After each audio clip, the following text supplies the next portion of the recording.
Hello students, I propose you all a very warm welcome to the 10th video lecturing session on financial markets and services. The title of the class is Financial Markets. Subtitle of the class is Reforms in Indian Stock Market. So in this session, I have put in my sincere efforts to make you understand the reforms in Indian stock market. So moving further, we have a quick recap on previous class. In our previous session, we had long discussion about the merits and demerits of the stock market. We had grouped around 11 merits in the investment of stock market, and we had grouped some 7 probable demerits in the investment of stock market. So next we have is learning objectives of the chapter. It goes like this. So it is same for the all 12 sessions of the first unit, and we have session outcome. It is different for all the sessions. So by the end of the session, you should be able to understand the reforms in Indian stock market. Moving further, we have the core content of the session of the discussion. So the very first reform is establishment of the credit rating agencies.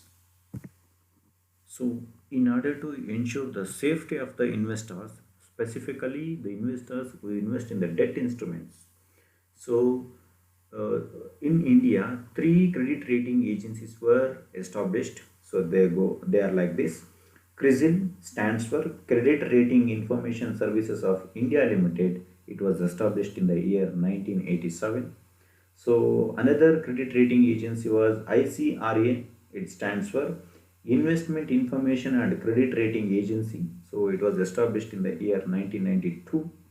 And another credit rating agency, so CARE, so which stands for Credit Analysis and Research Limited. So all these credit rating agencies were established to safeguard the interest of the investors, and all the companies have to be uh, rated under any of the credit rating agencies depending upon the underlying rules by the Securities and Exchange Board of India. And if a particular company is issuing debt instruments, so it has to get an NOC from the bank, and compulsorily it has to take 2 credit rating opinion by 2 different credit rating agencies. So if it is issuing debt instruments more than 100 crore, so it is the rule laid down by the Securities and Exchange Board of India. So this is the major reform in order to safeguard the investors' interest. And the next reform we have is the establishment of the SEBI, and all the majority of the credit rating agencies were established even before the establishment of SEBI. So what is the role of SEBI in the reforms of Indian stock market is the establishment of SEBI. So SEBI was established in the year 1992. So the SEBI was set up with a fundamental objective to protect the interest of the investors in the securities market. The establishment of SEBI has given legal framework to the capital market, either for the regulation or for the promotion. So SEBI plays a very crucial role in the Indian stock market. The next reform we have is new instruments in the market. We also call them as hybrid instruments. Few of the financial instruments are like this. So convertible preference shares, secured premium notes, warrants, detachable equity shares, or detachable warrants with preference shares. So all these are new instruments or hybrid instruments that are introduced post 1992. So after the emergence of SEBI, so such kind of hybrid instruments were introduced in the Indian stock market. And next reform that is in the Indian stock market is electronic transaction. In the olden days, the shares and debentures were given in the form of certificates, physical paper certificates. Due to the technological advancement in the last few years, the physical transaction is nowhere in the paper. The introduction of the electronic transactions has resulted in safer investments and transactions. And it also encouraged more people to join the capital market by sitting at their convenient places using mobile data. And one more thing is very important here. The electronic transaction is in the sense of the transactions through demat account and storage of the shares in the form of in digital format in demat accounts. And next reform we have is investors protection. So how the investors protection is ensured? So under the guidelines of SEBI, the central government of India has set up investors education and protection fund, that is IEPF. So it is established in the year 2011 itself. And what is it for? It tries to protect the investors from frauds and malpractices by educating them. So this is one of the major reforms. So in the Indian stock market, and the next reform we have is derivatives transaction. So from the year 2000, the NSE has introduced the derivatives trading in the equities. These innovative products have given variety for the investment, leading to the expansion of the capital market. So again, derivatives have many options, warrants, swaps, and many things. So in detail, we get to know them in the further slides. And the next reform we have is establishment of the insolvency and bankruptcy code, that is IBC. This is a very major role, major reform that is done in the Indian stock market. So we just look into it. The IBC, that is insolvency and bankruptcy code, it applies to the companies, partnership firms, and individuals also. What does it do? It provides for a time-bound process of resolve of insolvencies. When a default in repayment occurs, so creditors gain control over the debtor's asset. So this is the very powerful uh, reform that is brought in the Indian stock market.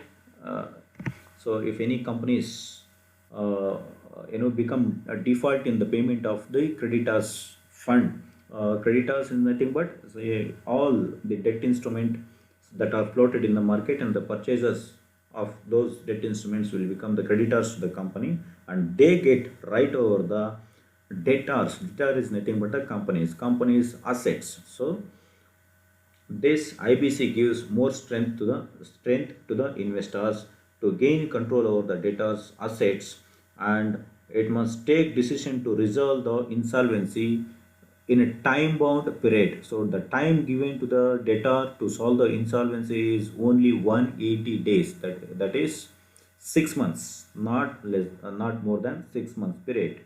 So the company has to resolve the insolvency problem.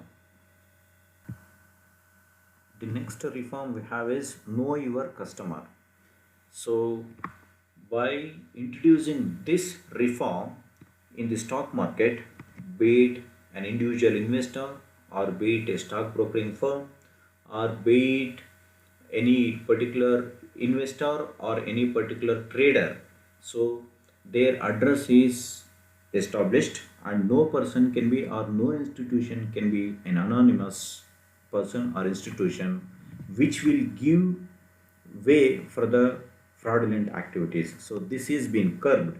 So fraudulent activities are being curbed or stopped by establishing the know your customer details. So these stakeholders will be identified, or the records database of these stakeholders is maintained by taking their Aadhaar based data and other credentials like e-certification. So in this manner, the investor or the entire stock market safety is ensured by bringing in know your customer provision, or what we can say, the reform. The next reform that is brought in the Indian stock market is creation of FSLR. It stands for Financial Sector Legislative Reforms Commission. for every sector or for everything, so in our India there are some commissions, be it finance. For the revision of we have finance commissions, 15th finance, 16th, 17th, like this. So we form finance commissions. And next we have human rights commission to take care of the general common people's interest. Like that we have constitutional reforms commission, law commission. So like this there are a lot of commissions. So in order to establish a firm finance sector legislation. Many of the commissions proposed a unique and separate legislature for the establishment of the legislature. So in this regard, finance sector legislative reforms commission was established in India during the 2011. And the president of this particular finance sector legislative reforms commission was Justice Sri Krishna. He led this commission, and a lot of reforms were brought in according to the suggestions given by this particular committee in the Indian capital market. And the very objective of this committee was to construct an effective financial law required for understanding the market failures in the Indian financial markets. So by that time, few market frauds had happened, as I gave some examples in the previous points.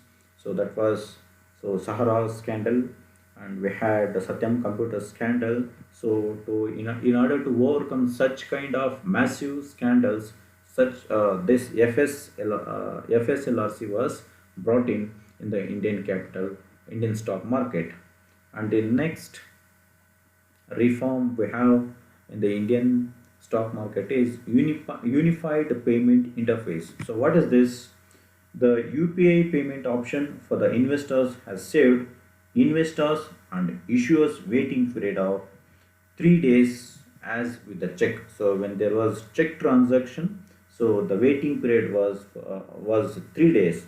So with an increase in the UPI users in India, it is easy for the investors to make the payments using even mobile phones, digital wallets, laptops, and other electronic medium, maybe by using internet banking also. So this has reduced the time span of the settlement also. So these are all the major reforms that are brought in the Indian stock market. Now we have approached the quiz time. The very first question is expand FSLRC. Just now I have expanded. So the options we have is Financial Sector Legislative Reforms Commission, Forbes Stock Level Rating Commission, Financial Services Legal Rating Commission, Fundamental Sector Legislative Reform Commission.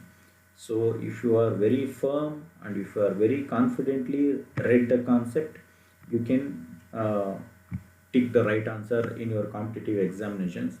Of course, you may be knowing the answer, but by giving the confusive options, you will be misled. So you have to be thorough with the concept. So the right option is option A.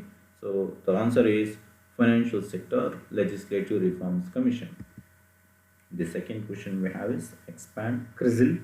So it is the abbreviated form.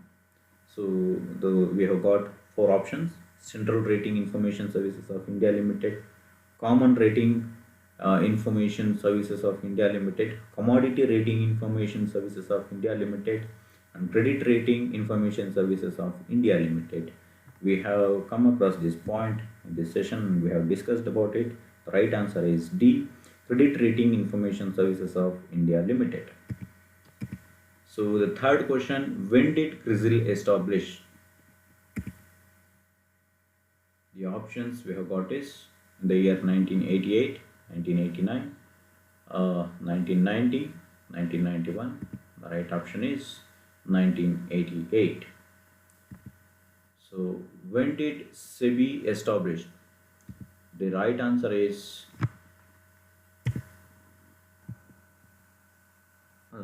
there were few grammatical spelling errors. I have just corrected them. And the options we have uh, in the year 1988, uh, in the year 1989, the third option is 1990, and the fourth option is 1991. The SEBI was actually established in the year 1988. All in all the points I have told you, it was established in the year 1992 April 12th, but actually SEBI was established in the year 1988, but the legal recognition was given to it was 1992. You have to be very careful with respect to this question. If you come across uh, you know any questions related to SEBI, you have to analyze the question. If they ask you when did the SEBI given legal recognition, then the option would be 1992.